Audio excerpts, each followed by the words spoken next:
बरे सगीर की सरजमीन पर एक ऐसा फितना पैदा हुआ जिसने उम्मत मुस्लिमा के ईमान पर कारी ज़रब लगाई। ये फितना है कादियानियत और इसके तहत चलाया जाने वाला मिशन नूर। चिन्योट रबवा में हर साल एक तकरीब मुनक्किद की जाती है। इस तकरीब में वो कादियानी नौजवान जो बलोगत को पहुंचते हैं एक वक्त मुकर्रर करके अपने झूठे नबी से बैत करते हैं। अमीर तबका इंग्लैंड जाकर उसी दिन और वक्त पर मिर्जा के जानशी के सामने हाजिर होता है और बैत करता है। इसी को वो मिशन नूर कहते हैं।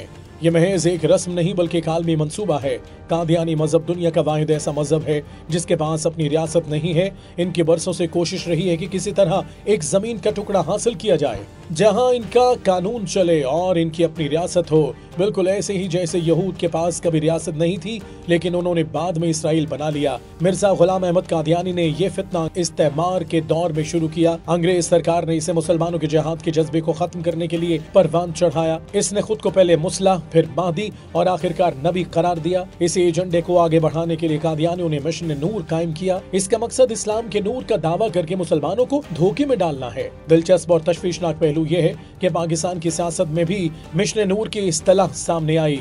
मखसूस जमात ने एक मुहिम चलाई जिसे मिशन नूर कहा गया। इस मुहिम में कारकुन घरों और छतों पर आजाने देंगे और नूर के लफ्ज को अपने बानी के नाम का इस्तारा बनाया गया। एक सवाल यह है कि क्या ये महज एक इत्तेफाक था या फिर एक खास मंसूबाबंदी के तहत मुमासलत पैदा की गई। इन हकाइक से एक बात तो क्लियर हो गई कि कादियानी मिशन नूर एक फितना था जिसका मकसद मुसलमानों को गुमराह करके एक अलग रियासत बनाना था। और आज जब सियासत में उसी नाम को इस्तेमाल किया जा रहा है तो ये पाकिस्तानियों की जिम्मेदारी है कि वो होशियार रहें, क्योंकि ये जंग सिर्फ नजरियात की नहीं, ये उम्मत मुस्लिमा के मुस्तकबिल की जंग है।